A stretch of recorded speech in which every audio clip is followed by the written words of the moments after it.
ധനുരാശിയിലെ മൂലനക്ഷത്രം. അപ്പോൾ മൂലനക്ഷത്രക്കാരെ സംബന്ധിച്ച് അവർക്കിപ്പോൾ കഴിഞ്ഞൊരു 2.5 വർഷമായിട്ട് അവർക്ക് 3-ലെ ശനിയായിരുന്നു. പക്ഷെ 3-ലെ ശനിയാണെങ്കിലും 6-ാം ഭാവത്തിലായിരുന്നു അവരുടെ വ്യാഴം നിന്നിരുന്നത്.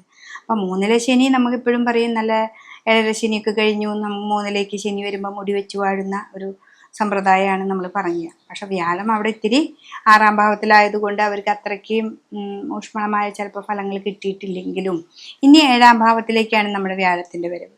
അപ്പോൾ 7-ലെ വ്യാഴം എപ്പോഴും നിവർത്തികാരകനാണ്. എന്ത് കാര്യം വിചാരിച്ച പോലെ നടക്കാനായിട്ട് നമുക്ക് സാധിക്കും. പക്ഷെ ഇവിടെ ശനീശ്വരൻ പോകുന്നത് 4-ാം ഭാവത്തിലാണ്. അപ്പോൾ 4-ല് നമുക്ക് ഗുരുവിൻ്റെ രാശിയിലായതുകൊണ്ട് വലിയ ദോഷങ്ങളെയൊന്നും പറയുന്നുണ്ട. കണ്ടകശനിയാണ് എങ്കിലും ആ വ്യാഴത്തിൻ്റെ ക്ഷേത്രത്തിലല്ലേ, ആ വ്യാഴം നിൽക്കുന്നത് 7-ാം ഭാവത്തിലും കൂടിയിട്ടാണ്. അപ്പം അതുകൊണ്ട് ശനീശ്വരനേക്കാൾ ഇത്തിരി കൂടി നന്നായിട്ട് കാര്യങ്ങൾ ചെയ്തു തരാനായിട്ട് നമ്മുടെ ഈ വ്യാഴത്തിന് പറ്റും. അപ്പോൾ വിഷ്ണു ക്ഷേത്രത്തിൽ നന്നായിട്ട് പോവാം. പുറത്തേക്ക് പോകുന്ന കുട്ടികളൊക്കെ ആണെങ്കിലും വലിയവർക്കാണെങ്കിലും തടസ്സങ്ങളില്ലാതെ മുന്നോട്ട് പോകാനായിട്ട് സാധിക്കും. അതേപോലെ തന്നെ നമുക്ക് വാഹനാദികൾ മേടിക്കാനോ വീട് മേടിക്കാനോ അങ്ങനെയൊക്കെ പറ്റുന്ന ഒരു നല്ലൊരു സമയമാണ്. നമ്മൾ പ്രതീക്ഷിക്കാതെ നമുക്ക് ധനം കിട്ടുന്ന ഒരു സമയമാണ് 7-ാം ഭാവത്തിൽ വ്യാഴം വരുമ്പോൾ. പിന്നെ 4-ാം ഭാവത്തിൽ ശനിയാവുമ്പോൾ നമ്മളത് വളരെ എന്ത് കാര്യം ചെയ്യുമ്പോഴും പുതിയൊരു വീട്, അപ്പോൾ നമുക്കെല്ലാം ഭംഗിയോടുകൂടി ചെയ്യാനൊക്കെ ആയിട്ട് നമുക്ക് സാധിക്കും. അപ്പോൾ ഈ മൂലൻ നക്ഷത്രക്കാരെ സംബന്ധിച്ച് ഏറ്റവും ഒരു നല്ല ഭാവമാണ്. 3-ലാണ് രാഹു നിൽക്കുന്നത്. രാഹു 3-ാം ഭാവം കൊണ്ട് ഏറ്റവും നല്ല രാഹുവാണ്.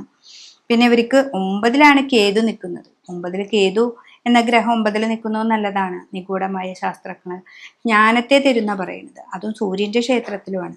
അപ്പം നമുക്ക് പുതിയ പുതിയ അറിവുകൾ ഉണ്ടാക്കി തരും. അപ്പം മൂലനക്ഷത്രക്കാർ ഈ ധനുരാശിയിൽ ഏറ്റവും നല്ലൊരു സമയമാണ് ഈ ഒരു വർഷഫലം കൊണ്ട് നമ്മൾ ഉദ്ദേശിക്കുന്നത്. അപ്പോൾ ഇവർ ഏറ്റവും നന്നായിട്ട് ഈ ശനീശ്വരൻ മാത്രമാണ് 4-ാം ഭാവത്തിലുള്ളത്. അപ്പോൾ ശനിയെ നന്നായിട്ട് ഭജിക്കുക. ലഗ്നാധിപനായിരിക്കുന്ന വ്യാഴം 7-ൽ നിൽക്കുന്നുണ്ട്. പിന്നെ 4-ാം ഭാവത്തിലുള്ള ആളും 7-ലാണ് നിൽക്കുന്നത്. അപ്പോൾ നന്നായിട്ട് ശനീശ്വരനെ ഭജിക്കുക. വിഷ്ണു ക്ഷേത്രത്തിൽ പോവാം. നവഗ്രഹങ്ങളുടെ അമ്പലത്തിൽ പോയിട്ട് പറ്റത്തക്ക വഴിപാടുകൾ ചെയ്യുക. അപ്പോൾ ഈ ഒരു വർഷം 1.5 വർഷം കൊണ്ട് നമുക്ക് അധികമായിട്ട് നേട്ടങ്ങളാണ് ഉണ്ടാവുക. അപ്പോൾ ധനുരാശിയിൽ മൂലനക്ഷത്രക്കാർക്ക് ഏറ്റവും നല്ലൊരു വർഷമാണ് ഈ 2025 മേടമാസം 14-ാം തീയതി മുതൽ നമുക്ക് ഉണ്ടാവാനായിട്ട് പോകുന്നത്.